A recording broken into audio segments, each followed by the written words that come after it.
Welcome back to Obsidian River Productions, where we breathe life into timeless tales. Today, we delve deeper into the enthralling world of Bram Stoker's immortal classic, Dracula. As we explore Chapter 2, we're enveloped in Stoker's masterful storytelling, a reflection of the late 19th century fears and a gateway into the supernatural unknown. Ready your senses, for you're about to be transported to a Gothic realm where shadows whisper secrets and the night holds unspeakable mysteries. Jonathan Harker's journal continued 5 May. I must have been asleep, for certainly if I had been fully awake I must have noticed the approach of such a remarkable place. In the gloom the courtyard looked of considerable size, and as several dark ways led from it under great round arches, it perhaps seemed bigger than it really is. I have not yet been able to see it by daylight. When the caleche stopped, the driver jumped down and held out his hand to assist me to alight. Again I could not but notice his prodigious strength. His hand actually seemed like a steel vice that could have crushed mine if he had chosen.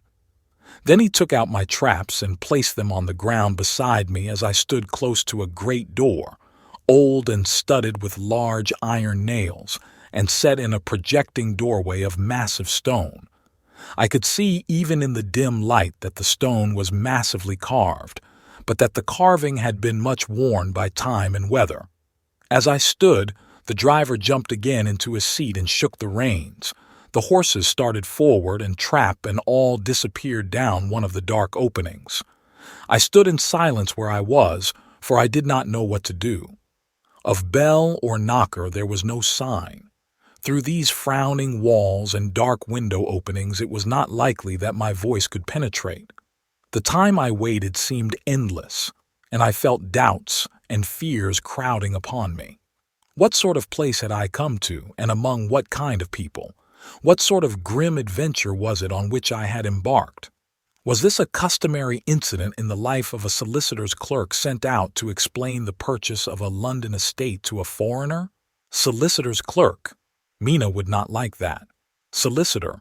For just before leaving London I got word that my examination was successful, and I am now a full-blown solicitor. I began to rub my eyes and pinch myself to see if I were awake. It all seemed like a horrible nightmare to me, and I expected that I should suddenly awake and find myself at home, with the dawn struggling in through the windows as I had now and again felt in the morning after a day of overwork. But my flesh answered the pinching test, and my eyes were not to be deceived. I was indeed awake and among the Carpathians. All I could do now was to be patient and to wait the coming of the morning. Just as I had come to this conclusion, I heard a heavy step approaching behind the great door, and saw through the chinks the gleam of a coming light. Then there was the sound of rattling chains and the clanking of massive bolts drawn back. A key was turned with the loud grating noise of long disuse, and the great door swung back. Within stood a tall old man, clean-shaven save for a long white mustache, and clad in black from head to foot, without a single speck of color about him anywhere. He held in his hand an antique silver lamp in which the flame burned without chimney or globe of any kind, throwing long quivering shadows as it flickered in the draught of the open door. The old man motioned me in with his right hand with a courtly gesture, saying in excellent English, but with a strange intonation, "Welcome to my house. Enter freely and of your own will." He made no motion of stepping to meet me, but stood like a statue, as though his gesture of welcome had fixed him into stone.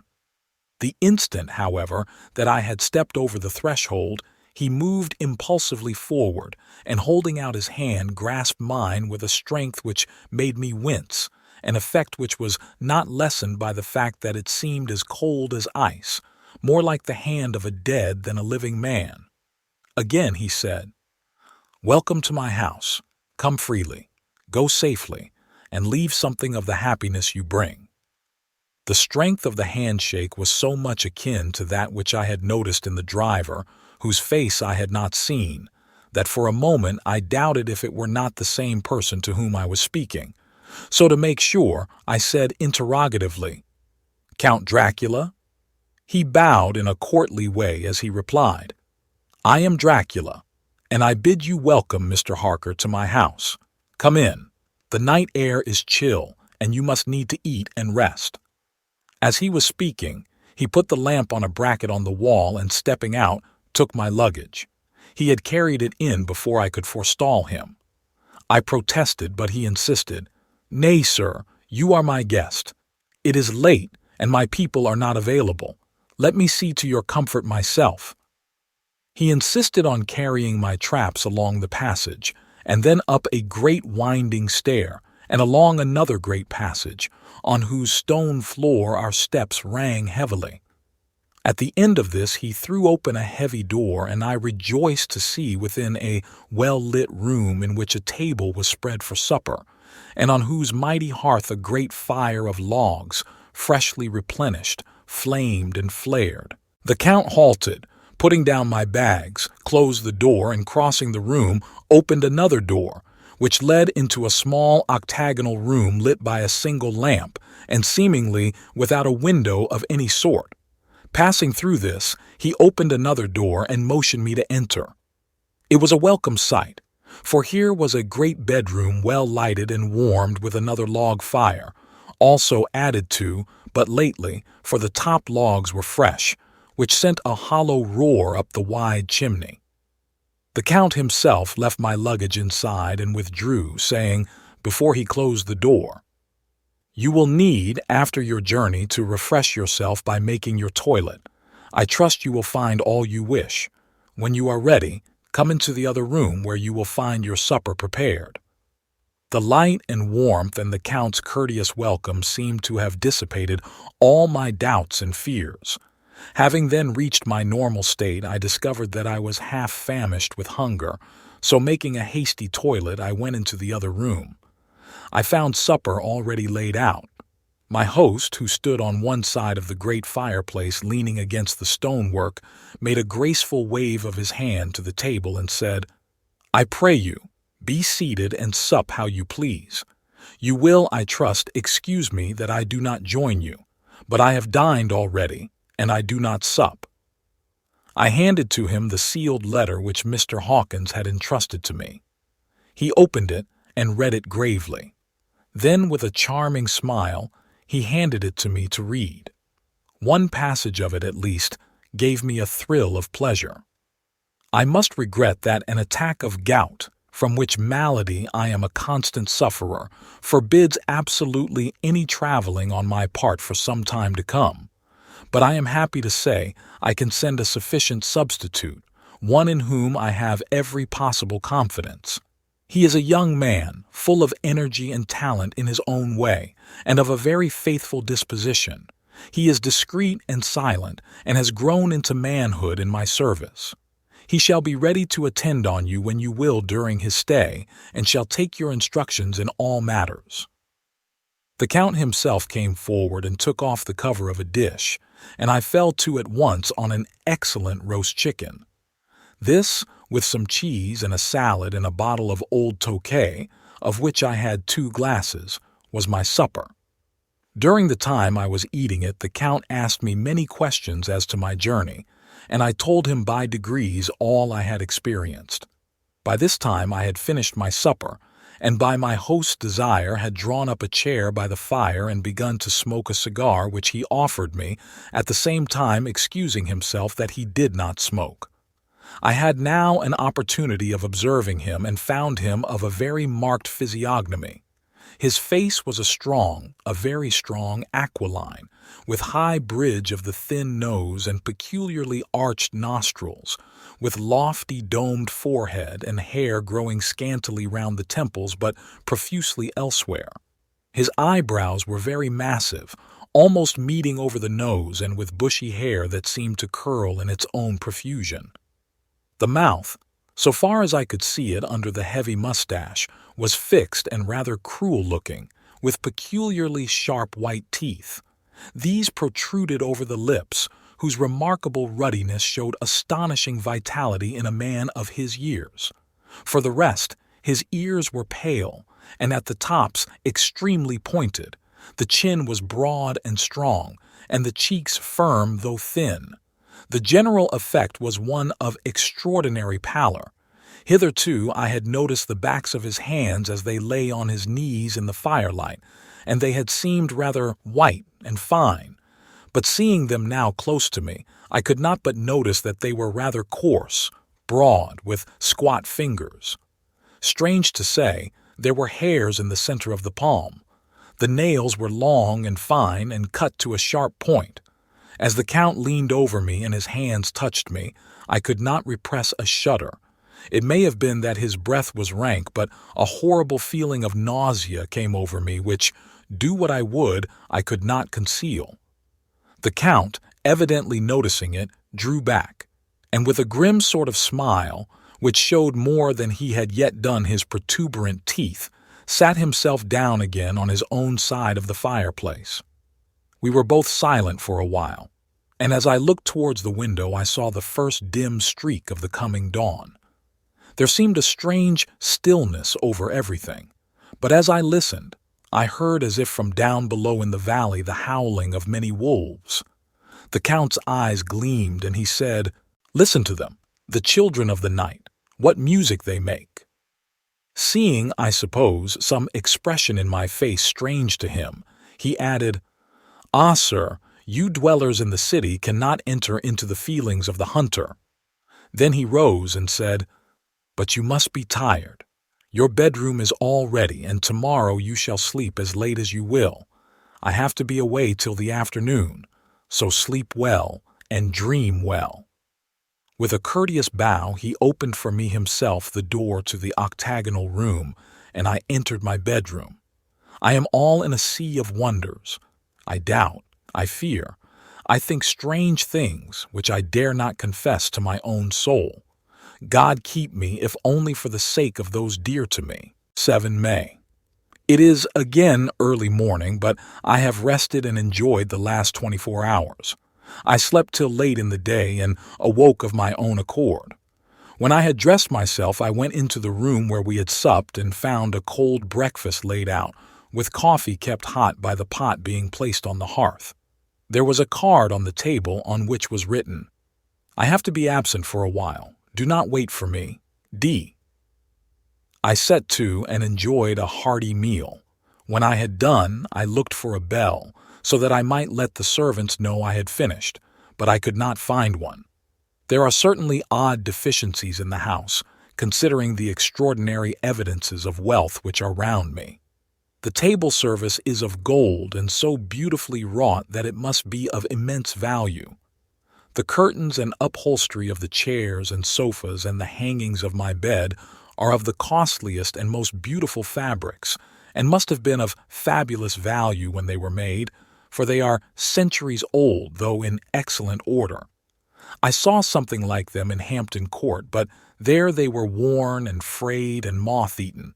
But still in none of the rooms is there a mirror. There is not even a toilet glass on my table, and I had to get the little shaving glass from my bag before I could either shave or brush my hair. I have not yet seen a servant anywhere, or heard a sound near the castle except the howling of wolves. Some time after I had finished my meal, I do not know whether to call it breakfast or dinner, for it was between 5 and 6 o'clock when I had it, I looked about for something to read, for I did not like to go about the castle until I had asked the Count's permission. There was absolutely nothing in the room, book, newspaper, or even writing materials, so I opened another door in the room and found a sort of library. The door opposite mine I tried, but found it locked. In the library I found, to my great delight, a vast number of English books, whole shelves full of them, and bound volumes of magazines and newspapers. A table in the center was littered with English magazines and newspapers, though none of them were of very recent date. The books were of the most varied kind: history, geography, politics, political economy, botany, geology, law, all relating to England and English life and customs and manners.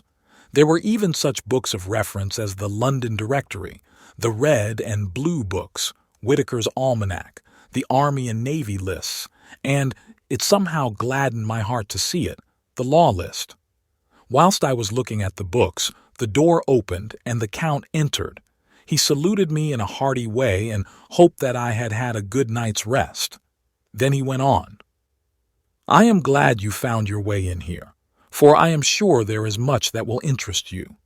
These companions, and he laid his hand on some of the books, have been good friends to me, and for some years past, ever since I had the idea of going to London, have given me many, many hours of pleasure. Through them I have come to know your great England, and to know her is to love her. I long to go through the crowded streets of your mighty London, to be in the midst of the whirl and rush of humanity, to share its life, its change, its death, and all that makes it what it is. But alas, as yet I only know your tongue through books. To you, my friend, I look that I know it to speak. But, Count, I said, you know and speak English thoroughly. He bowed gravely. I thank you, my friend, for your all too flattering estimate, but yet I fear that I am but a little way on the road I would travel. True, I know the grammar and the words, but yet I know not how to speak them. Indeed, I said, you speak excellently. Not so, he answered. Well, I know that, did I move and speak in your London, none there are who would not know me for a stranger. That is not enough for me. Here I am noble. I am Boyar, the common people know me, and I am master. But a stranger in a strange land, he is no one. Men know him not, and to know not is to care not for. I am content if I am like the rest, so that no man stops if he see me, or pause in his speaking if he hear my words. Ha, ha, a stranger. I have been so long master that I would be master still, or at least that none other should be master of me. You come to me not alone as agent of my friend Peter Hawkins of Exeter to tell me all about my new estate in London. You shall, I trust, rest here with me a while, so that by our talking I may learn the English intonation, and I would that you tell me when I make error even of the smallest in my speaking. I am sorry that I had to be away so long today, but you will, I know, forgive one who has so many important affairs in hand.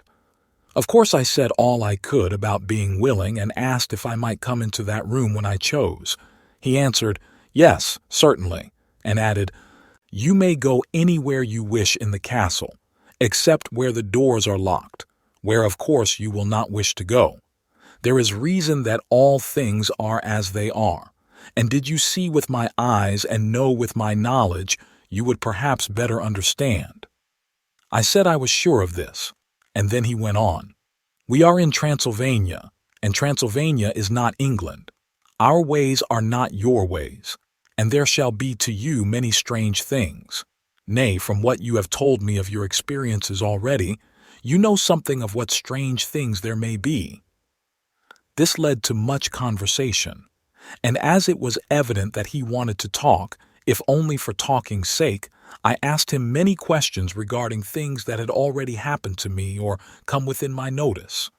Sometimes he sheered off the subject or turned the conversation by pretending not to understand, but generally he answered all I asked most frankly. Then, as time went on and I had got somewhat bolder, I asked him of some of the strange things of the preceding night, as, for instance, why the coachman went to the places where he had seen the blue flames.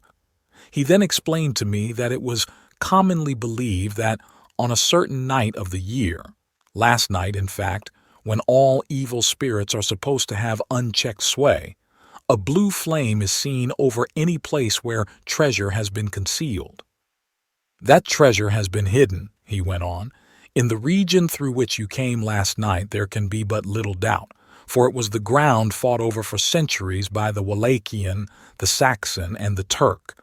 Why, there is hardly a foot of soil in all this region that has not been enriched by the blood of men, patriots or invaders. In old days there were stirring times when the Austrian and the Hungarian came up in hordes, and the patriots went out to meet them, men and women, the aged and the children too, and waited there coming on the rocks above the passes, that they might sweep destruction on them with their artificial avalanches. When the invader was triumphant, he found but little, for whatever there was had been sheltered in the friendly soil. "But how," said I, "can it have remained so long undiscovered when there is a sure index to it if men will but take the trouble to look?" The Count smiled, and as his lips ran back over his gums, the long, sharp, canine teeth showed out strangely. He answered, "Because your peasant is at heart a coward and a fool. Those flames only appear on one night, and on that night no man of this land will, if he can help it, stir without his doors. And, dear sir, even if he did, he would not know what to do. Why, even the peasant that you tell me of who marked the place of the flame would not know where to look in daylight even for his own work. Even you would not, I dare be sworn, be able to find these places again." "There you are right," I said. "I know no more than the dead where even to look for them." Then we drifted into other matters. "Come," he said at last, "tell me of London and of the house which you have procured for me." With an apology for my remissness, I went into my own room to get the papers from my bag. Whilst I was placing them in order, I heard a rattling of china and silver in the next room, and as I passed through, noticed that the table had been cleared and the lamp lit, for it was by this time deep into the dark. The lamps were also lit in the study or library, and I found the Count lying on the sofa, reading, of all things in the world, an English Bradshaw's Guide. When I came in, he cleared the books and papers from the table, and with him I went into plans and deeds and figures of all sorts. He was interested in everything and asked me a myriad questions about the place and its surroundings. He clearly had studied beforehand all he could get on the subject of the neighborhood, for he evidently at the end knew very much more than I did. When I remarked this, he answered, "Well, but, my friend, is it not needful that I should? When I go there I shall be all alone, and my friend Harker Jonathan, nay, pardon me, I fall into my country's habit of putting your patronymic first. My friend Jonathan Harker will not be by my side to correct and aid me. He will be in Exeter, miles away, probably working at papers of the law with my other friend Peter Hawkins. So we went thoroughly into the business of the purchase of the estate at Purfleet. When I had told him the facts and got his signature to the necessary papers, and had written a letter with them ready to post to Mr. Hawkins, he began to ask me how I had come across so suitable a place. I read to him the notes which I had made at the time, and which I inscribe here. At Purfleet, on a by-road, I came across just such a place as seemed to be required, and where was displayed a dilapidated notice that the place was for sale. It is surrounded by a high wall of ancient structure, built of heavy stones, and has not been repaired for a large number of years. The closed gates are of heavy old oak and iron, all eaten with rust. The estate is called Carfax, no doubt a corruption of the old quatreface, as the house is four-sided, agreeing with the cardinal points of the compass. It contains in all some 20 acres, quite surrounded by the solid stone wall above mentioned. There are many trees on it, which make it in places gloomy, and there is a deep, dark-looking pond or small lake, evidently fed by some springs, as the water is clear and flows away in a fair-sized stream. The house is very large and of all periods back, I should say, to medieval times, for one part is of stone immensely thick, with only a few windows high up and heavily barred with iron. It looks like part of a keep, and is close to an old chapel or church. I could not enter it, as I had not the key of the door leading to it from the house, but I have taken with my Kodak views of it from various points. The house has been added to, but in a very straggling way, and I can only guess at the amount of ground it covers, which must be very great. There are but few houses close at hand, one being a very large house only recently added to and formed into a private lunatic asylum. It is not, however, visible from the grounds. When I had finished, he said, "I am glad that it is old and big. I myself am of an old family, and to live in a new house would kill me. A house cannot be made habitable in a day, and after all, how few days go to make up a century. I rejoice also that there is a chapel of old times. We Transylvanian nobles love not to think that our bones may lie amongst the common dead. I seek not gaiety nor mirth, not the bright voluptuousness of much sunshine and sparkling waters which please the young and gay. I am no longer young, and my heart, through weary years of mourning over the dead, is not attuned to mirth. Moreover, the walls of my castle are broken, the shadows are many, and the wind breathes cold through the broken battlements and casements. I love the shade and the shadow, and would be alone with my thoughts when I may. Somehow his words and his look did not seem to accord, or else it was that his cast of face made his smile look malignant and saturnine. Presently, with an excuse, he left me, asking me to put all my papers together. He was some little time away, and I began to look at some of the books around me. One was an atlas, which I found open naturally at England, as if that map had been much used.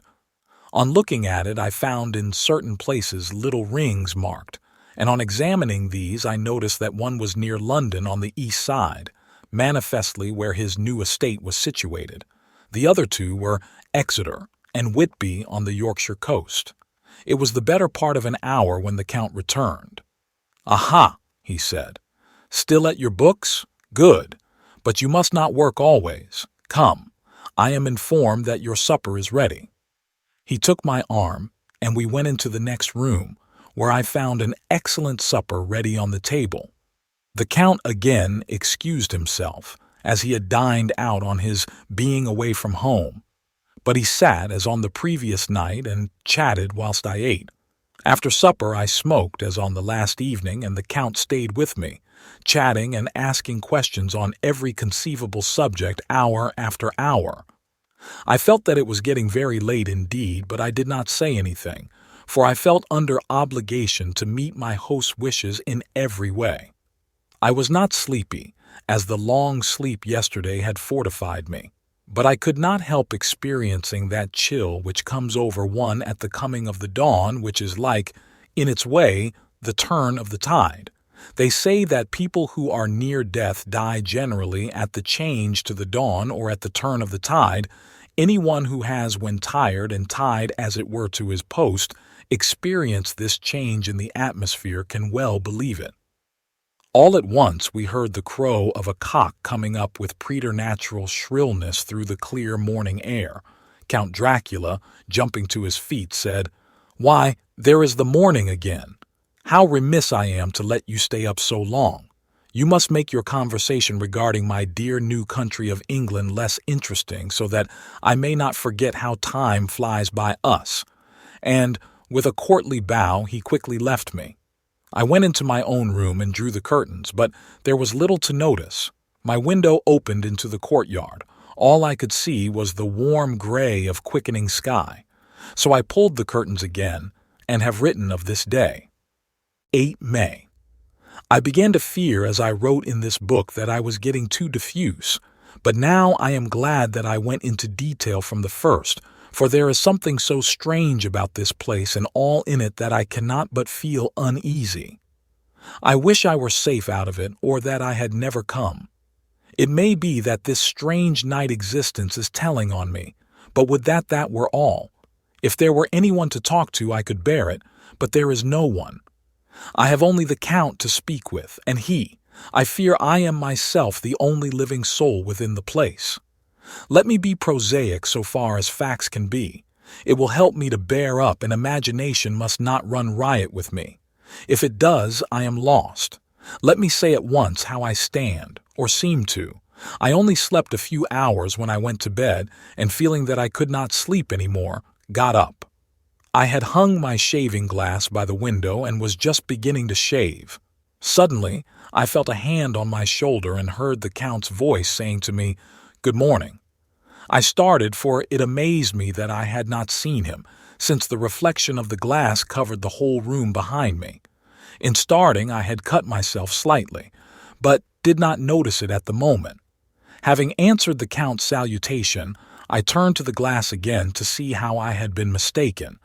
This time there could be no error, for the man was close to me, and I could see him over my shoulder, but there was no reflection of him in the mirror.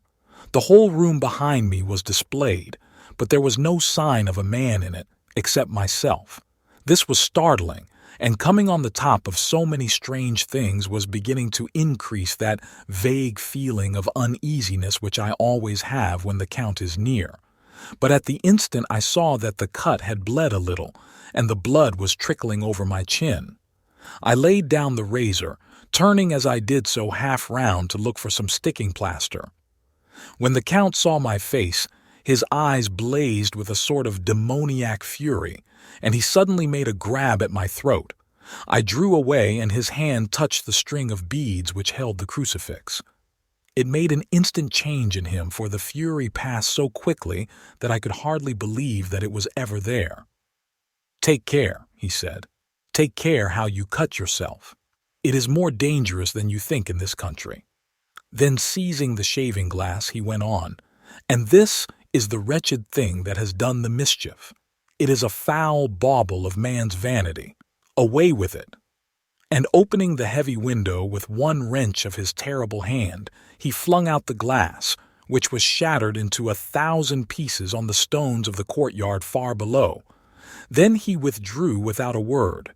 It is very annoying, for I do not see how I am to shave, unless in my watch case or the bottom of the shaving pot, which is fortunately of metal. When I went into the dining room, breakfast was prepared, but I could not find the Count anywhere, so I breakfasted alone. It is strange that as yet I have not seen the Count eat or drink. He must be a very peculiar man. After breakfast I did a little exploring in the castle.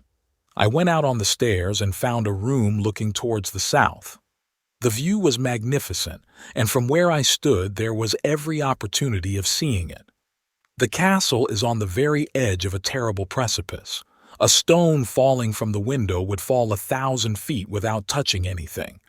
As far as the eye can reach is a sea of green treetops, with occasionally a deep rift where there is a chasm. Here and there are silver threads where the rivers wind in deep gorges through the forests. But I am not in heart to describe beauty, for when I had seen the view I explored further. Doors, doors, doors everywhere, and all locked and bolted. In no place save from the windows in the castle walls is there an available exit. The castle is a veritable prison, and I am a prisoner. Thank you for venturing further into the heart of darkness with us. If you felt the chilling allure of Dracula's world, please click the like button and consider subscribing for more captivating narratives. Engage with us in the comments below. What did you think of this chapter? And don't forget to hit the bell icon so you'll be notified as we continue our descent into Stoker's enigmatic universe.